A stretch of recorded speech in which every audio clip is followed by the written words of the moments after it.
I'm Liam, 28, and for as long as I can remember, I've been the family's emotional punching bag with a polite smile. It's funny, if you met us from the outside, you'd probably think we were the picture of suburban normalcy. Mom's a retired teacher, Dad's a real estate agent, and my older brother, Evan, is the golden boy who can do no wrong. Then there's me, the adopted one, the footnote of family gatherings. The one people always forget to include in the Christmas photo until someone awkwardly says, "Oh wait, we should get Liam in one too." I used to laugh it off. I told myself they didn't mean any harm. But that was before the dinner. The one that flipped the script. I should have known something was off when Evan texted me out of the blue. "Hey, family dinner this weekend. Everyone's coming. Don't be weird, just say yes." That last line, "don't be weird," was his signature way of reminding me I didn't quite belong. Still, I said yes. I always do. I think a small part of me still hoped that if I showed up enough times, smiled enough, contributed enough, they'd start seeing me as more than the adopted one. I didn't know this dinner would be the night they crossed a line so deep it would change everything. The restaurant Evan picked wasn't your average spot. It was one of those downtown places with marble floors, dim lighting, and waiters who make eye contact like they're silently judging your credit score. I arrived early, as usual, because showing up late felt disrespectful. The host led me to a large table in the corner, clearly reserved under Mr. Evan Carter. The name made me wince a little. Same last name, different treatment. I took a seat and waited, fidgeting with the menu prices that made my stomach tighten. I couldn't help but think, why this place? Why something so flashy? Then they arrived. Evan, his wife Claire, Mom, Dad, and my aunt and uncle. All smiles, laughter, the kind of energy that fills a room like a warm light. The kind that dims the moment they see me. "There's our quiet one," Evan said, pulling out his chair. "Didn't know they'd let you in here without a tie." Everyone chuckled, even Dad, who muttered something about dress codes being just suggestions. I laughed softly, because what else could I do? I wasn't there to start anything. I told myself to breathe, to let it go, to survive another night. Dinner started off okay. We made small talk about work, the weather, and the new house Evan and Claire were building. 4 bedrooms, a home office, and a pool, Evan said proudly, like a man announcing a personal achievement for mankind. Mom practically glowed with pride. "You've always been so ambitious," she said, reaching for his hand. "You remind me of your father." Her eyes didn't even flick toward me when she said it. I just smiled and nodded, sipping my water to fill the silence I wasn't meant to break. At some point, the conversation turned to family traditions. Mom mentioned old Christmases, Dad talked about his barbecue skills, and my aunt brought up how Evan used to help decorate the tree every year. Then she paused. "Oh, and Liam, didn't you come to us that one Christmas?" It was like she couldn't remember if I was part of the memory or just visiting. I just nodded again. "Yeah," I said quietly. "I was there." Evan smirked. "You mean when you broke Mom's ornament?" Everyone laughed. My face burned, but I smiled anyway. It was an old joke. I was 12. It had been an accident. But for them, it was the kind of story they loved to retell, one where I was the punchline. The food arrived, steaks, wine, plates that looked like art more than meals. The waiter poured the drinks, and for a brief moment, the room felt calm. Then Evan raised his glass. "A toast," he said, standing. Everyone lifted their glasses with that eager family look, ready to cheer, to celebrate, to be seen. "To family," Evan said, pausing for effect. "To the people who've always been there for me. The ones who share my blood." He chuckled and looked straight at me. "Except for Liam, of course. He's just the adopted one." The laughter that followed wasn't cruel in their minds. It was lighthearted. That's how they'd justify it later. But in that moment, it sliced through me. Even the waiter froze. My mom covered her mouth, giggling awkwardly. "Evan," she said, trying to sound disapproving but failing. "That's not nice." But she was smiling. They all were. I felt the air leave my lungs. I wanted to shrink, to disappear into the table. But I didn't. I just sat there, staring at my brother, the same brother who'd once told me I was lucky to even be chosen by their family. I excused myself to the bathroom, staring at my reflection in the mirror. My eyes were red, but I wasn't crying. Not really. I think it was just the shock, the realization that no matter how many years had passed, I was still an outsider to them. A convenient charity case they could joke about. I thought about leaving right then. just walking out. But something inside me stopped me. Maybe it was pride. Maybe it was the quiet, simmering anger that had been building for years. I decided to go back and sit through it. If they wanted me there, they'd have to see me, not as a ghost, but as someone who was done being the family's silent spectator. When I got back, the check had arrived. The waiter stood beside the table, holding the black leather folder. "Will that be together or separate?" he asked politely. Evan smiled and gestured toward me. "He's got it," he said, raising his glass again.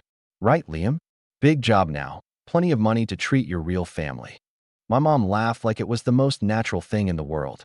"Oh, that's sweet," she said. "He can handle it." For a second, I thought I misheard. My brain couldn't process what was happening. The waiter handed me the bill, and I glanced at the total. $3,270. My hands went cold. My first instinct was to protest, to tell them I didn't agree to this, that I hadn't even ordered half the wine they drank. But then I saw Evan smirk. That smug, knowing smirk that said he'd already won. That if I said no, they'd turn it into another joke about how I was cheap or ungrateful. The same script, different night. But this time, I didn't smile. I didn't laugh. I looked at the bill, then at my brother, then at the waiter. And I slid it back toward him. "Try my brother's card," I said calmly. He booked the table under his name. The color drained from Evan's face. "Liam," he said slowly, his tone suddenly sharp. "That's not funny." The waiter looked uncertain, glancing between us. "Sir," he said to Evan, "the reservation was under your name, correct?" Evan hesitated, then nodded. The room grew quiet. Even my mom's smile faltered. "It was just a joke," Evan said quickly. "We were joking." The waiter looked confused, unsure whether to step back or press the issue. Before anyone could say another word, the restaurant manager, a tall man in a black suit, appeared from across the room, clearly sensing tension. "Is there a problem here?" he asked in a measured tone. And that's when the table finally went silent. Every eye was on me. My heart pounded, but I stayed calm. Evan looked at me, panic flickering in his eyes for the first time. Mom whispered something under her breath. The manager folded his arms. And I realized, this was the first time in my life that I wasn't the one shrinking. That was the moment everything started to unravel. The manager's voice was calm, but had that undertone of authority that instantly shifts the air in a room. He stood there with his hands clasped, looking from me to Evan to the waiter like a referee about to make a call. "Is there an issue with the bill?" he asked, his tone professional but edged with mild impatience. The restaurant had gone quieter. You could feel eyes from nearby tables flicking in our direction, catching bits of the tension like static in the air. Evan's confident grin faltered. "No issue," he said quickly, trying to smooth it over. "Just a misunderstanding." He chuckled awkwardly, glancing at me as though I'd play along and laugh it off too. But I didn't. I just sat there, calm, steady, almost too quiet. My heart was pounding in my chest, but outwardly, I looked like someone who'd finally stopped being afraid of the noise. The manager raised an eyebrow. "A misunderstanding?"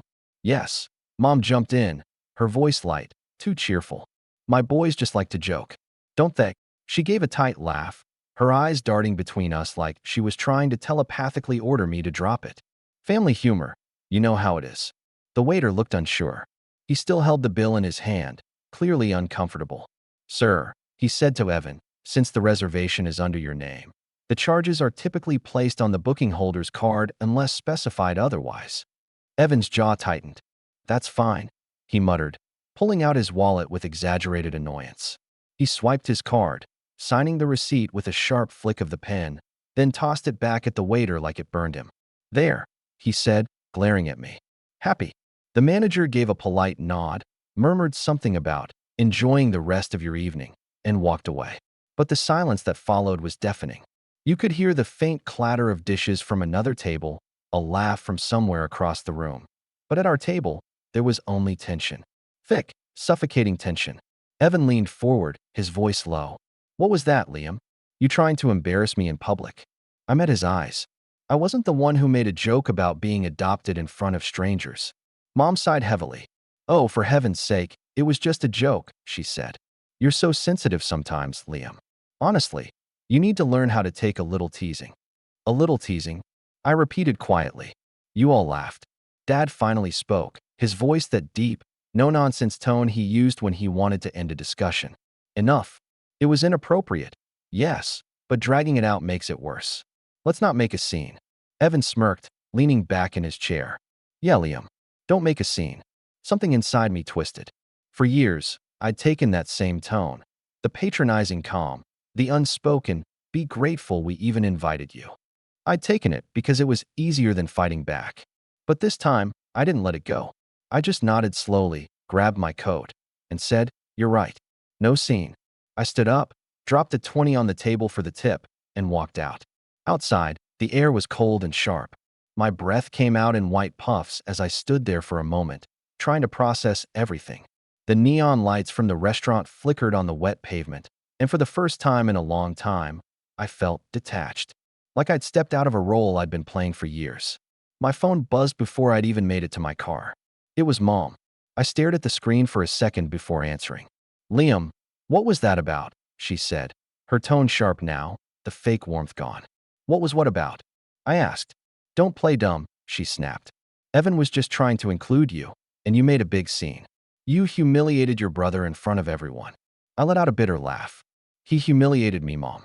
In front of the whole restaurant. But sure, let's protect Evan's feelings." She paused. I could hear her sigh, the kind she used when she was tired of me not falling in line. "You've always taken things too personally. You should have let it go. Evan didn't mean it. He's just joking when he says things like that." I didn't respond. Because what was there to say? I'd been hearing the same thing my entire life. Evan didn't mean it. Evan was just teasing. Evan was under pressure. And I was always the one expected to understand. That night, I sat in my car for nearly half an hour before starting it. I watched families walking past, laughing, talking, taking photos together. It hit me how foreign that felt. Being part of something genuine, something where everyone was seen. In my family, love was a performance, and I was the understudy. Over the next few days, the family group chat buzzed nonstop. Evan sent a message first. "Hope everyone enjoyed dinner, except Liam, apparently." He added a laughing emoji. My aunt responded with "boys will be boys," and Mom chimed in with "let's move on, please." Nobody asked if I was okay. Nobody mentioned the toast. A week later, Mom called me again. "We're doing a family barbecue next weekend," she said. "At Evan's place. You're coming, right?" I hesitated. "I don't know, Mom." Her tone softened immediately, like she was switching masks. "Liam, please. Don't make this into something bigger than it is. You know how much it means to your father to have everyone together." I almost said no. But then I thought about the way Evan looked when the manager approached, the way his confidence cracked for just a second. There was something satisfying about that. And maybe, just maybe, I wanted to see how far they'd go if I kept showing up. So I said, "Sure, I'll come." When I showed up to the barbecue, the tension was immediate. Evan was by the grill, flipping burgers with the swagger of a man hosting a political fundraiser. Claire hovered nearby, passing out drinks like she was co-hosting a talk show. Mom and Dad were setting up lawn chairs, and the rest of the relatives were scattered across the yard. The moment Evan saw me, he raised his beer can in mock cheer. "Look who decided to show up," he said loudly enough for everyone to hear. "Don't worry, folks, Liam's not paying for this one." The laughter that followed wasn't as loud as before. A few people exchanged awkward looks.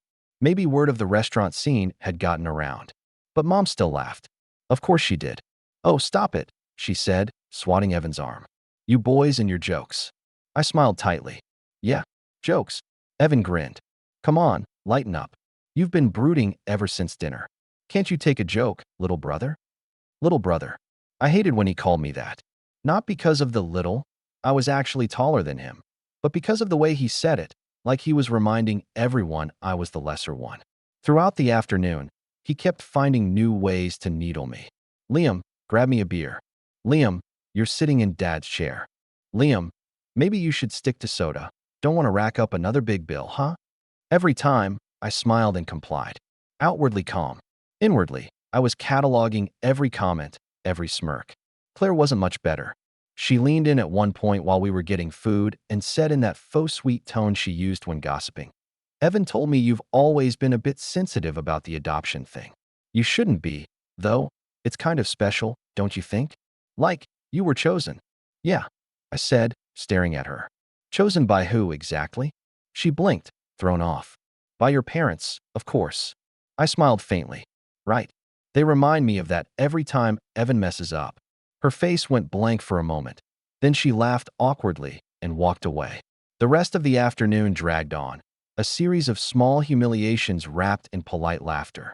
Every conversation was a reminder that I was the outsider.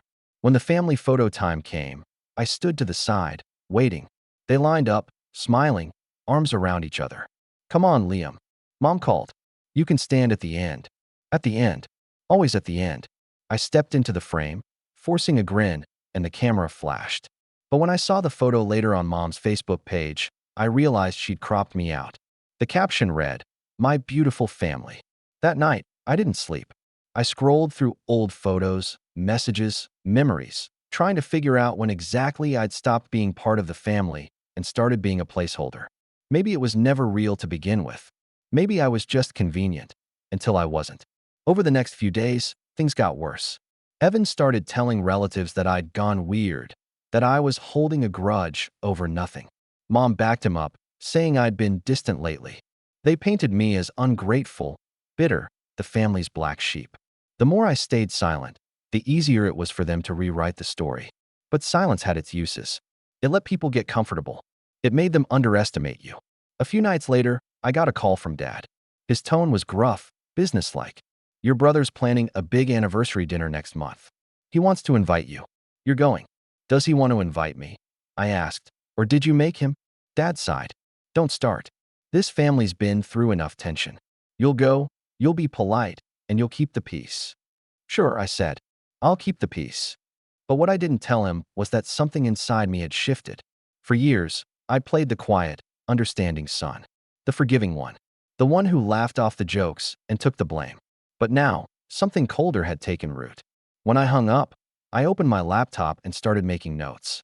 Because if my brother wanted to play games in public, I was finally ready to play too. And this time, I wasn't going to be the punchline. The anniversary dinner was scheduled for a Friday night at an upscale country club. One of those old money establishments where the waiters wear white gloves and the carpet looks like it hasn't been replaced since the 1970s. The kind of place where Evan loved to show off. It was to celebrate 5 years of marriage between him and Claire, and according to Mom, everyone was invited. By everyone, she meant the entire extended family, cousins, uncles, aunts, even a few of Claire's friends from her yoga circle who always looked at me like I'd wandered in from the wrong movie. For 2 weeks leading up to it, I told myself I wasn't going. I told myself I was done letting them pull me back into their orbit. But there was this gnawing feeling in my chest, like walking away would give them exactly what they wanted. They thrived on the idea that I was the bitter outsider. If I didn't show up, I'd be feeding the narrative they'd built around me. So, against my better judgment, I ironed my shirt, polished my shoes, and decided to face the music. When I arrived, the parking lot was already full of expensive cars. Evan's new SUV parked right in front of the entrance, of course. The man loved being the center of attention. Inside, the club was dimly lit, golden chandeliers reflecting off crystal glassware. I could hear the faint murmur of laughter and clinking glasses before I even turned the corner into the main room. "Liam," Mom exclaimed, standing up from her seat as if she hadn't spent the past few months making excuses for Evan's behavior. "You made it." She hugged me briefly, the kind of hug that felt more for show than affection. "You look nice, dear. Sit, sit." Evan was at the head of the long table, wearing a navy blazer and his usual grin, the kind that looked practiced. "Well, look who decided to join the living," he said. "I was starting to think you'd cut us off completely. Wouldn't want to miss the show," I said, smiling. Claire beamed, clearly oblivious to the tension simmering under the surface. "We're just glad you're here," she said sweetly, though her eyes flicked toward Evan as if seeking approval for even that sentence. I sat down across from Mom and Dad. The table was set with place cards, candles, and menus printed on cream paper. Everyone looked picture perfect. It felt surreal, like a staged reunion for a reality show that had been canceled years ago. As the evening went on, I did my best to blend in. I smiled when people talked, nodded when they told stories, and even laughed when my uncle made one of his trademark dad jokes. I kept my guard up, but stayed calm. It was easier than I thought, until Evan stood up with a glass in his hand. He tapped his fork against it lightly. "Everyone," he said, "I just want to thank you all for coming tonight to celebrate 5 incredible years with my amazing wife." He wrapped his arm around Claire's waist, pulling her close. She's my rock, my partner, my better half. I wouldn't be the man I am today without her. Everyone applauded. I clapped too, half-heartedly. And, Evan continued, I also want to thank my parents for everything they've done for us over the years. You guys have always been there, helping us with the house, with the kids, with, well, everything. Mom smiled, tears in her eyes. Oh, sweetheart. Yeah, Evan said with a wink. Even helping me out financially when times got rough last year. I don't know what I'd do without you guys. I froze. Mom and Dad exchanged a quick glance, the kind of silent communication that meant there was truth to what he said, but something about it didn't add up. Evan was not the kind of person to admit needing help. He'd rather drown than ask for a life jacket. I leaned in slightly. What kind of help? I asked, keeping my tone casual. Evan smirked. Oh, just some support for a new investment I made. You know how it is. Big dreams take big risks. Dad cleared his throat. It's not something we need to discuss tonight, he said, his voice firm. Evan raised an eyebrow. Why not? Everyone should know how much you've done for me. Mom and Dad were generous enough to give me part of their savings so I could put a down payment on a new property. Kind of amazing, right? The table murmured in approval. Mom smiled tightly, her hand twitching near her wine glass. It was a family decision, she said softly. Wait, I said. A family decision? Evan looked at me, amused. Yeah, Mom and Dad said it was the right thing to do. I mean, it's not like anyone else in the family needed it. The words hung in the air like smoke. I felt my stomach drop. Mom sighed. Liam, she said quietly, we didn't think you'd mind. Evan's been working so hard to provide for his family, and I cut her off. You gave him money from your savings? How much? Dad's jaw clenched. Liam, this isn't the time. No, I said, my voice steady. If we're making toasts about it, I think it's exactly the time. Evan laughed, raising his hands in mock surrender. Relax, man. It's not a big deal. Not a big deal. I repeated. You took money from our parents' retirement fund? Mom flinched. It wasn't that much. How much, Mom? She hesitated. Just 40,000. The room went silent. Someone coughed. Claire shifted uncomfortably, her smile fading. I stared at her, then at Evan. You took $40,000. And you didn't think to tell me? Dad frowned. Liam, you're not in a position to question what we do with our money. You've always been independent. You've made your own way. Evan needed help, and we were able to give it. I felt something inside me snap. You're right, I said quietly. I've been independent because I had to be. Because no one ever offered me help. Mom's voice trembled. Don't turn this into a competition, please. You've always had everything you needed. Everything I needed? I repeated, trying not to laugh.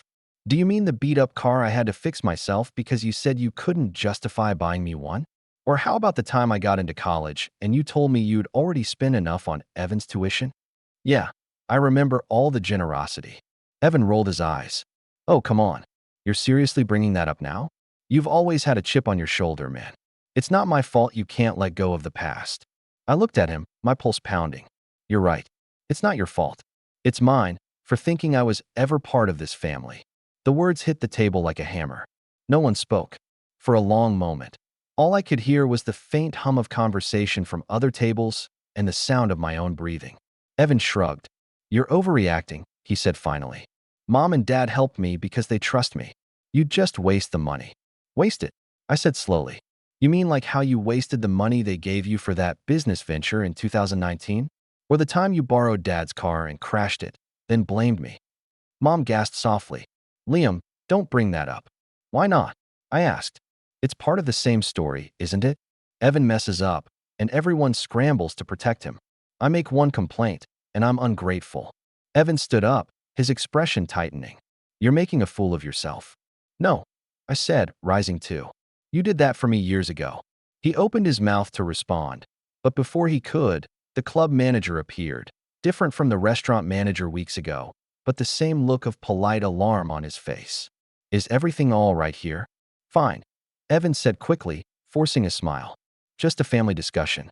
I glanced around the table. Nobody met my eyes. Mom was staring down at her plate. Dad was rubbing his temples. Claire was biting her lip, clearly wishing she could vanish. I took a step back. You know what? I said. Enjoy your dinner. I turned and walked out before anyone could stop me. As soon as I reached the parking lot, I finally let the emotion hit me. Anger, disbelief, hurt. All of it rolled through me like a wave. It wasn't just about the money. It was about the realization that I was never considered equal, not even close. When I got home, I poured myself a glass of water and sat at my kitchen table, staring at nothing. I thought about all the times I tried to earn their respect, their approval. All the years I'd laughed at jokes that cut me, smiled through birthdays that felt hollow, attended dinners where I was the invisible guest. Then my phone buzzed. It was a text from Evan. "You seriously embarrassed yourself tonight. Mom's crying. Dad's furious. You should apologize." I stared at the message, my hands trembling. Then, slowly, I smiled. Not the bitter kind. The quiet, dangerous kind. The kind that comes when something finally breaks free inside you. Because at that moment, I knew one thing for certain. This wasn't over. Not even close. The days that followed that dinner felt like living inside a fog. Everything looked normal from the outside. Work, morning coffee, the same quiet apartment. But inside, I felt gutted. I didn't realize how much hope I'd been holding on to until it was gone. That small, pathetic belief that maybe, one day, I'd finally be treated like family. But after that night, something inside me just shut off. Mom called the next morning. Her tone was clipped, rehearsed. "Liam," she said, "we need to talk about your behavior last night." "My behavior?" I asked, staring blankly at the wall. "Yes," she said sharply. "You humiliated your brother in front of everyone. You know how many people were there? Claire's parents. For goodness sake. That was supposed to be a celebration." I let out a low laugh. "You mean the part where I found out you gave him 40 grand behind my back?" She went silent for a moment. "We didn't give him anything. It's a loan." "Uh-huh," I said. "And when exactly is he paying it back?" "Liam, please don't be petty," she said, her voice tightening. "Evan has a family to take care of. You don't." There it was. The dagger, wrapped neatly in maternal tone. "Right," I said. "I forgot. My value's directly proportional to how many dependents I have." She sighed. "You're twisting everything. You always do this. You make yourself the victim when no one's trying to hurt you." "I'm not the victim," I said quietly. "I'm just done pretending you're not playing favorites." "Watch your tone," she snapped. "We've always treated you the same." That line, "treated you the same," hit me harder than anything else. Because it was such an obvious lie that it almost sounded cruel. My throat felt tight. "You don't even believe that," I said. "Not for a second." "Goodbye, Liam," she said. "Call me when you've calmed down." And just like that, she hung up. I stared at my phone for a long time, waiting for it to ring again. It didn't. That was the day I realized something had shifted for good. I wasn't angry anymore. Not in that fiery, explosive way. I was just hollow. I stopped reaching out. Stopped replying to the group chat. Stopped trying. But that's the thing about silence. It makes people uncomfortable. Within a week, Evan texted me. "You really think you're proving a point by ghosting everyone?" I ignored it. A few hours later, another message. "Mom's upset. She says you're acting immature." Still ignored it. Then a third. "Fine, be a baby. You always were." I blocked his number after that. For the first time in my life, I went completely no contact with my family. No calls, no visits, no birthday texts. Nothing. The first few days felt strange, like detox. But by the second week, I started to feel lighter. I could breathe again without waiting for the next guilt trip. I threw myself into work, stayed late at the office, went for long runs in the evening just to keep my mind occupied. But the quiet hours, those were the hardest. That's when the memories crept back in. I'd remember being 13 and hearing Evan tell one of his friends, "Yeah, my parents adopted him when they couldn't have more kids. He's basically charity." I'd remember Mom saying, "You have to understand, Evan's under a lot of pressure, sweetheart." Every time he said something cruel. I'd remember birthdays where my cake was store-bought and his was custom. Or the Christmas when they gave him a new watch and me a sweater that was on sale. I'd brushed all of that off back then, convincing myself it didn't matter. But sitting alone in my apartment, I realized it did. Every moment of it had been building toward this quiet, painful clarity. 2 months passed before I heard from them again. I was at work, typing out an email, when my phone buzzed. It was Dad. I almost didn't answer, but curiosity got the better of me. "Hey," I said flatly. "Liam," he said, his voice stiff. "You've ignored your mother for weeks. What's going on?" "What's going on," I repeated slowly, "is that I'm tired." "Tired of what?" he demanded. Tired of pretending everything's fine, I said. Tired of acting like I haven't noticed the way you all treat me. He let out a frustrated sigh. You're being dramatic. Families fight. It's normal. Normal, I said, my voice tightening. Dad, you gave my brother $40,000 and told me I should be happy for him. That's not normal. I didn't tell you to be happy, he said defensively. I told you to be understanding. You're single, you have no dependents, and you've got a steady job. Evan's carrying more responsibility than you. You could have been more supportive. There it was again, the logic that always seemed to justify his choices. Supportive, I said, almost laughing. You want me to support the person who's humiliated me in public twice in 1 month? He didn't answer for a long time. When he finally spoke, his voice had softened. You've always been sensitive, Liam. I'm sorry you feel slighted, but that's just how families work. You can't keep score. I wanted to scream, but I didn't. Because in that moment, I realized something. He wasn't capable of seeing it. None of them were. They didn't think they were wrong. They genuinely believed I was the problem. That realization hit harder than anything else. Because how do you fight something that deep? After that call, I stopped answering completely. Weeks passed, then months. The holidays came and went. I spent Christmas alone for the first time, eating takeout while it snowed outside my apartment. It should have felt depressing, but it didn't.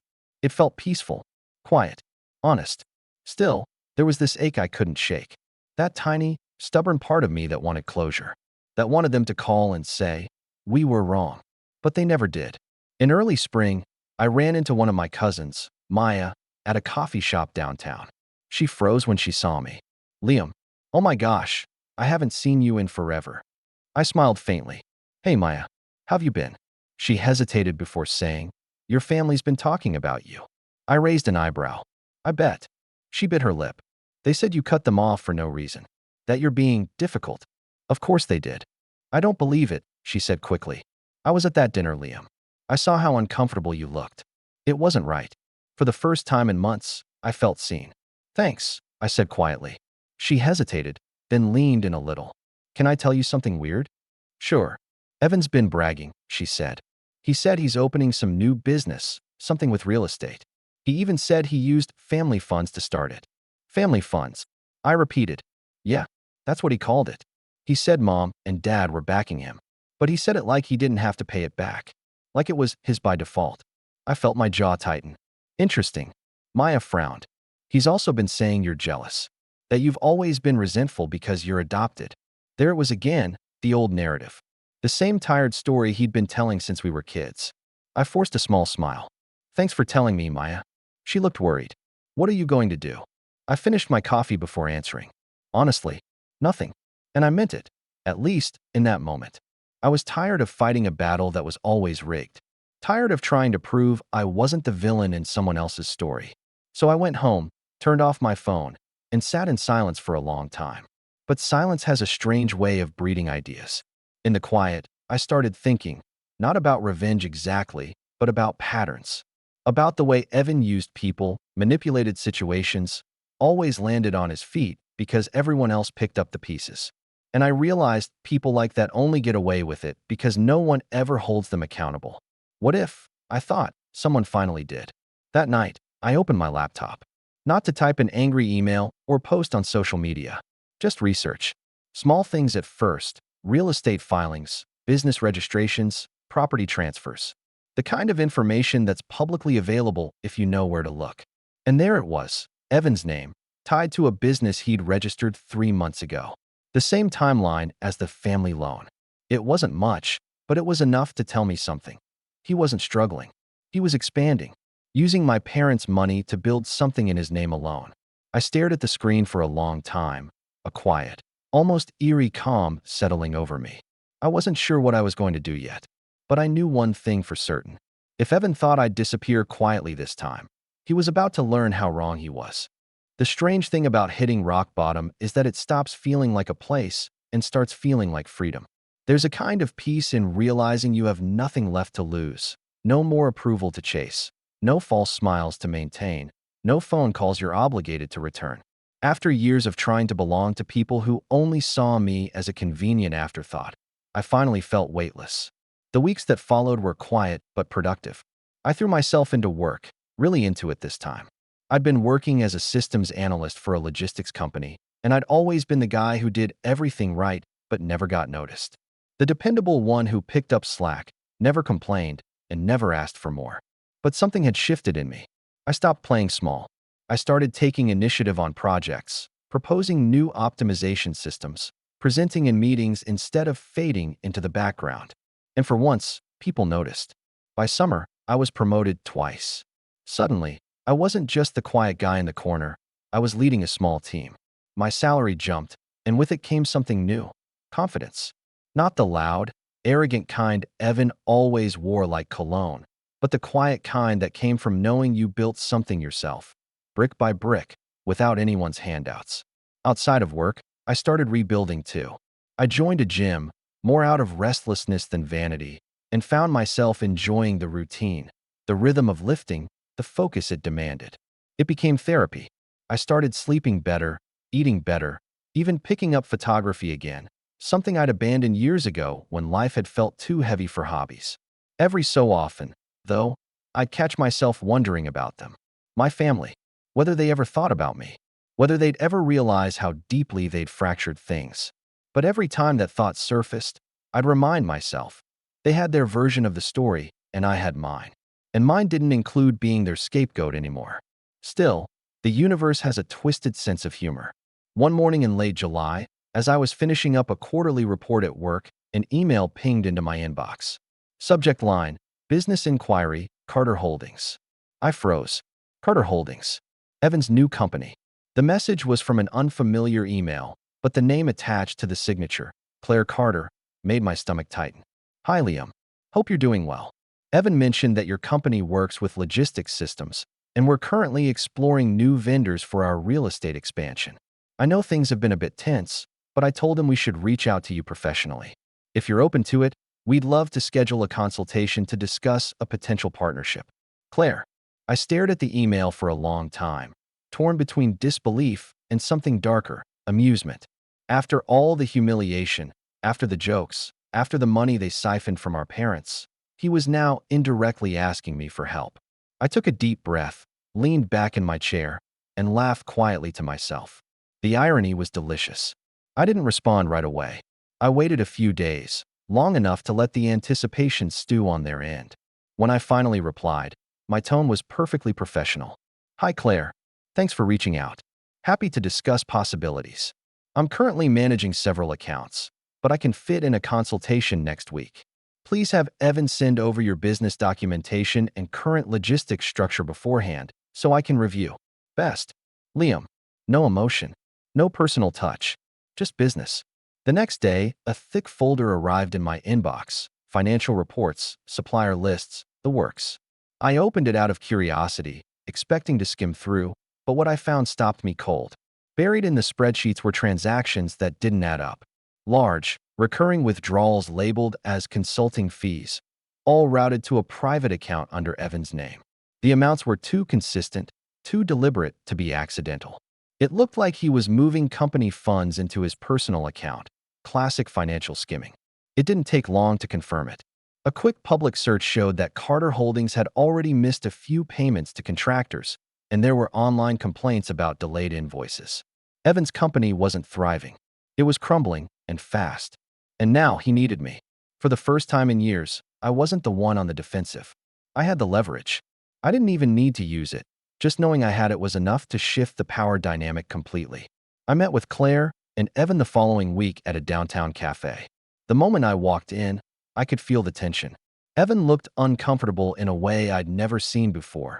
Stiff posture, fake smile, eyes darting around the room like he was afraid someone would overhear. Liam, he said, forcing a grin. Man, it's been a while. You look good. Thanks, I said evenly. You too. Claire jumped in quickly. We're so glad you could meet. Evan's been raving about how much your company has grown. I turned to her, smiling politely. That's nice of him. I didn't realize he followed my career. Evan cleared his throat. Well, you know, I try to keep tabs on everyone. Of course you do, I said. We talked business for a while, or rather, they talked and I listened. Evan used buzzwords he clearly didn't understand: scalability, operational synergy, trying to sound like the expert in the room. But the more he spoke, the more it became clear how deep he was in over his head. After an hour, Claire leaned forward. So what do you think? Would your company be able to handle our logistics? I folded my hands on the table. That depends, I said, on whether your company's stable enough to handle ours. Evan frowned. What's that supposed to mean? I slid my tablet across the table, opened to one of the documents they'd sent me. Your financials show recurring discrepancies, money moving from business accounts to a personal one. Yours. His face went pale. That's just internal transfers. You wouldn't understand the structure. Try me, I said quietly. For a long moment, he didn't speak. Then, defensively, you have no right to accuse me of anything. I didn't accuse you, I said. I just asked for clarification. Claire looked confused. Evan, what is he talking about? He shot her a look, but she didn't back down. I leaned back, calm as ever. I'm not interested in getting involved with a company that might be under financial investigation in 6 months, I said. It's bad optics for us. I wish you both the best, though.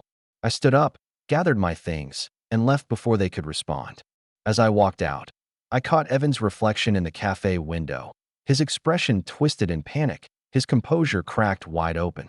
For the first time in my life, he looked small. After that meeting, things moved quickly.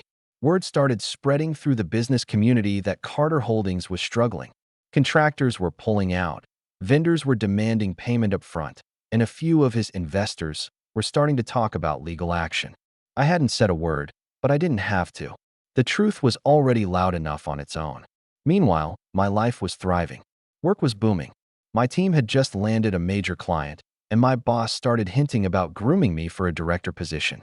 I bought a small condo on the edge of the city, a place that finally felt like mine. No hand-me-down furniture, no guilt attached to it. Just peace. And yet, as much as I tried to focus on the good, part of me couldn't stop watching the slow unraveling of Evan's empire. It wasn't out of spite, not really. It was fascination, seeing how fragile arrogance looked when stripped of support. Then, one evening, out of nowhere, I got a text from Claire. Can we talk? Please. It's important. I hesitated before replying. About what? Evan's in trouble. Real trouble. He won't listen to me. I think you're the only one he might actually listen to. I stared at the message, unsure how to feel. The irony wasn't lost on me. The same people who'd laughed at me in restaurants and used my parents' money behind my back now needed me to fix what they'd broken. I didn't answer that night. I poured myself a drink, sat on my balcony, and watched the city lights flicker below. I thought about all the times I'd sat in my car after family dinners, replaying cruel jokes in my head, wondering what was wrong with me. And now, here I was, content, successful, free, and for the first time, they were the ones drowning. It should have felt vindicating, and it did. But beneath the satisfaction was something deeper, a quiet sense of clarity. I finally understood that power wasn't about control or revenge. It was about freedom. The freedom to walk away, to live without needing their approval, to let them choke on the silence they once demanded from me. Still, something told me this wasn't the end. I didn't know it yet, but Evan's downfall was about to drag everyone into it, including me. I didn't reply to Claire's message that night, but I couldn't stop thinking about it. There was a time when I'd have dropped everything to help, when I still believed family meant something sacred.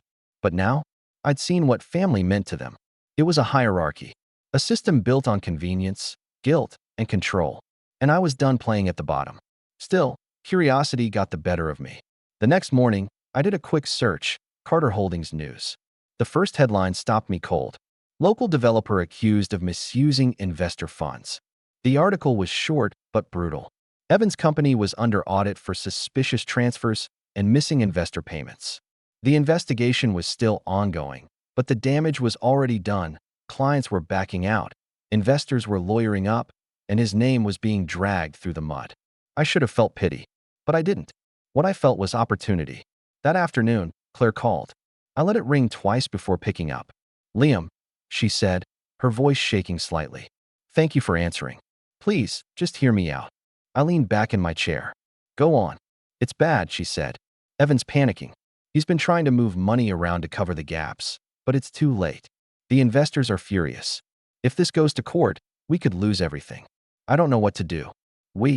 I asked calmly. She hesitated.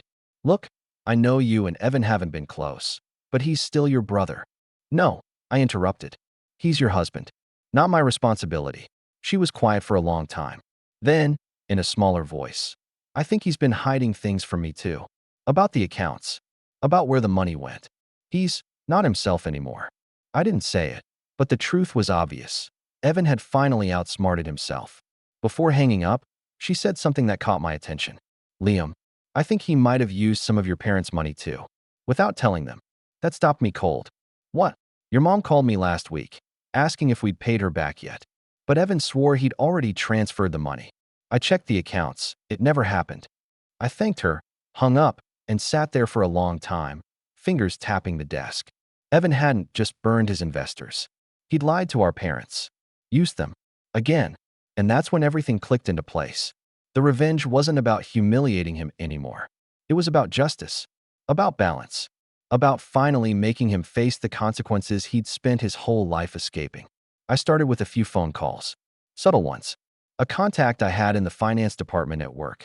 A friend from college who now worked in legal auditing. I didn't tell them much, just pointed them toward public filings, discrepancies, and patterns I'd noticed. Within days, more eyes were on his accounts. Quietly. Then I paid my parents a visit for the first time in nearly a year. When Mom opened the door, she looked shocked. Liam. Hi, Mom, I said. Can we talk? Dad appeared behind her, stiff but cautious. We sat in the living room, the silence heavy. Old family photos lined the walls. Evan's graduation, Evan's wedding, Evan holding his baby. My face showed up in maybe two of them. I heard about Evan, I began. How much money did you give him exactly? Dad frowned. That's private. Dad, I said softly. You told me it was 40,000. Claire says you haven't gotten a cent back. They both went pale. Mom's voice cracked.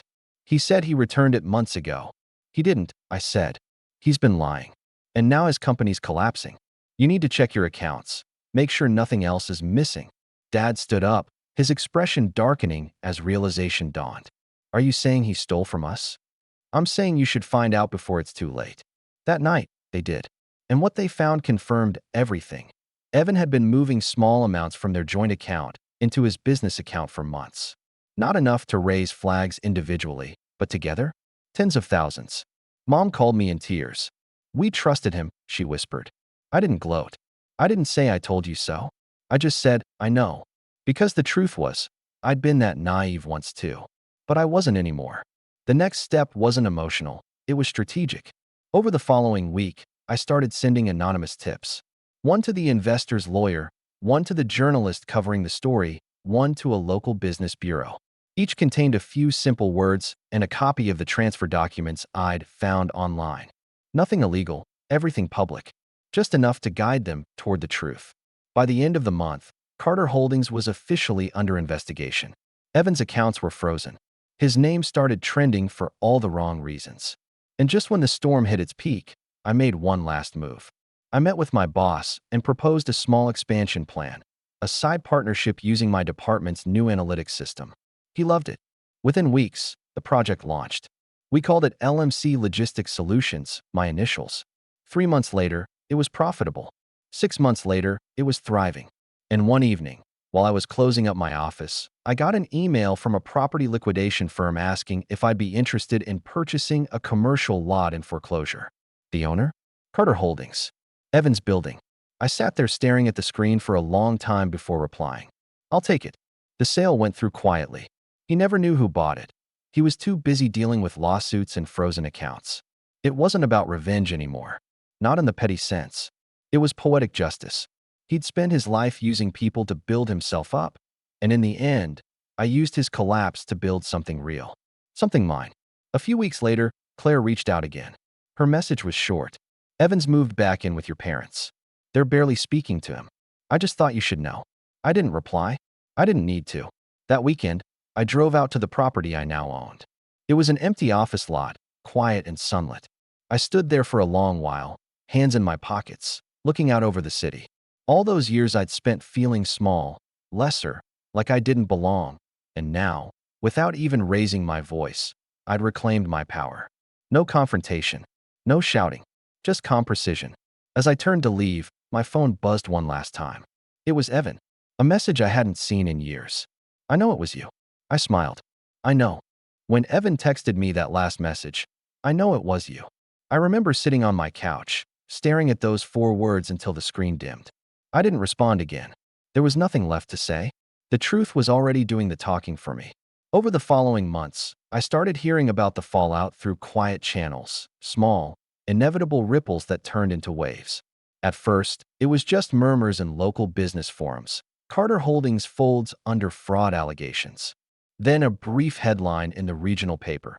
Developer's company declared insolvent amid financial mismanagement probe. By that point, Evan's life was unraveling faster than he could patch it.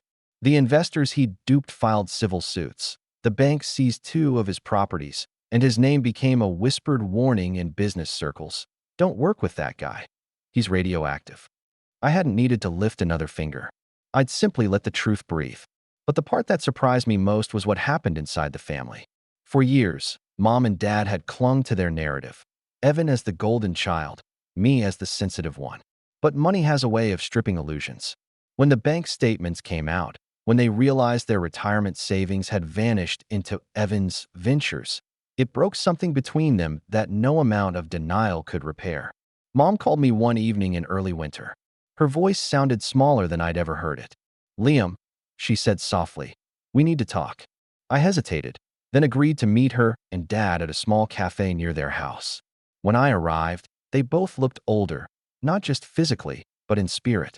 There were dark circles under Dad's eyes, and Mom kept wringing her hands like she couldn't stop herself. For the first time in my life, they looked uncertain. Human. Mom spoke first. "You were right," she said, her voice trembling. "About everything. Evan, he took almost all of it. He said he'd double it with his property investments." We believed him. I nodded quietly. "I know." Dad swallowed hard, his tone heavy with shame. "He mortgaged our house behind our backs, Liam. He forged my signature on a second loan. We found out last month." For a moment, I couldn't even speak. "He what?" "Yeah," Dad said bitterly. "The bank's taking the house. We're staying with your aunt until we figure something out." It hit me then, not triumph, not vindication, but something quieter. Sadness, maybe. Grief for what could have been if they'd just listened sooner. Mom looked up at me, tears in her eyes. "I don't expect you to forgive us. But we were wrong. About him. About you.